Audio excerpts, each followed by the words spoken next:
यहाँ एक बहुत ही कठिन व्यंजक यानी कि एक्सप्रेशन लिखा हुआ है और मैं जानना चाहता हूँ कि क्या आप इसे और सरल कर सकते हैं। इसे हल करने के लिए मैं आपको कुछ समय दे रहा हूँ। यह प्रश्न अभी तक हल किए गए प्रश्नों से कुछ ज्यादा कठिन है। यह व्यंजक y, xy, x स्क्वायर और x और फिर से xy और y स्क्वायर आदि से मिलकर बना है और हो सकता है कि आप ये सोचें कि आप इसमें ऋणात्मक 3y और 4xy को आपस में जोड़ सकते हैं क्योंकि दोनों पदों में यानी कि दोनों टर्म्स में y है।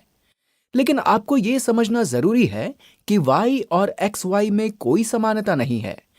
मान लीजिए कि अगर y का मान 3 और x का मान 2 हो तो यहाँ xy का मतलब 3 गुणा 2 यानी कि 6 होगा।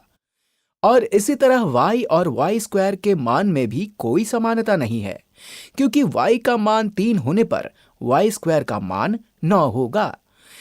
एक y स्क्वायर और xy में आपस में कोई समानता नहीं है, इसलिए चाहे इन पदों में समान वर्णों यानी कि लेटर्स का प्रयोग किया गया हो, लेकिन आप इन्हें हमेशा आपस में जोड़ या घटा नहीं सकते।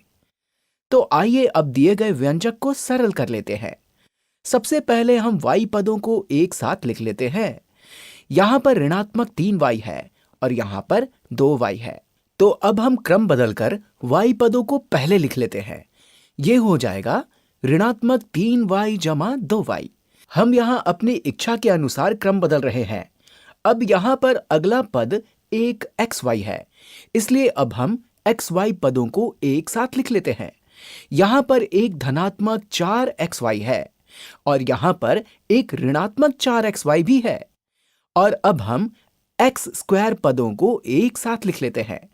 यहां पर एक ऋणात्मक 2x स्क्वायर है और यहां पर एक 3x स्क्वायर भी है, इसलिए यह हो जाएगा ऋणात्मक 2x स्क्वायर जमा 3x स्क्वायर।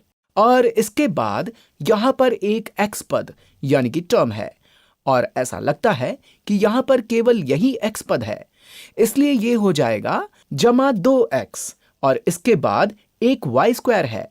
तो हमने इस व्यंजक में पदों का क्रम बदल दिया है और समान पदों को एक जैसे रंग में लिख लिया है, जिससे अब इसे हल करना थोड़ा आसान हो गया है। तो आइए इसे हल कर लेते हैं। तो ऋणात्मक 3y घटा 2y हुए ऋणात्मक 1y। हम इसे केवल ऋणात्मक y भी लिख सकते हैं, या हम ऐसे भी कह सकते हैं कि ऋणात्मक 3y में y का गुणांक ऋणात्मक 3 है और 2y में y का गुणांक 2 है और ये दोनों xy या y स्क्वायर की बजाय केवल y टर्म्स हैं। इसलिए ऋणात्मक 3 घटा 2 हुए ऋणात्मक 1 या ऋणात्मक 1y और ऋणात्मक 1y ऋणात्मक y के ही समान है। तो इस हिस्से को हमने सरल कर लिया है। अब हम xy पदों को सरल कर लेते हैं। धनात्मक 4xy में से ऋणात्मक 4xy घटाने पर कितने xy बचेंगे? कुछ नहीं। या आप ऐसा भी कह सकते हैं कि xy के गुणांकों को जोड़ने पर 4 जमा ऋणात्मक 4 हुए 0 या 0xy। 4 में से 4 को घटाने पर 0 आता है, इसलिए 4xy घटा 4xy हुए 0xy। अगर हम चाहते तो यहां 0xy लिख सकते थे, लेकिन इसे लिखने की कोई जरूरत नहीं है और अब हम x स्क्वायर पदों को एक साथ लिख लेते हैं। ऋणात्मक 2 जमा 3 हुए 1, या हम ऐसे भी कह सकते हैं कि 3x स्क्वायर घटा 2x स्क्वायर हुए 1x स्क्वायर, या हम इसे केवल x स्क्वायर भी लिख सकते हैं।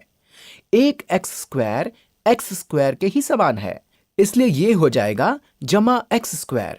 और अब कोई पद सरल करने के लिए नहीं बचा है, इसलिए हम बचे हुए पदों को उसी तरह से लिख लेते हैं। तो यह हो जाएगा जमा 2x जमा y स्क्वायर। और इस तरह हमने इस व्यंजक यानी कि एक्सप्रेशन को सरल कर लिया है। और हो सकता है कि आपके उत्तर में पदों का क्रम बदल जाए, लेकिन क्रम बदलने से उत्तर पर कोई प्रभाव नहीं पड़ता क्योंकि हमें इसे केवल सरल करना है।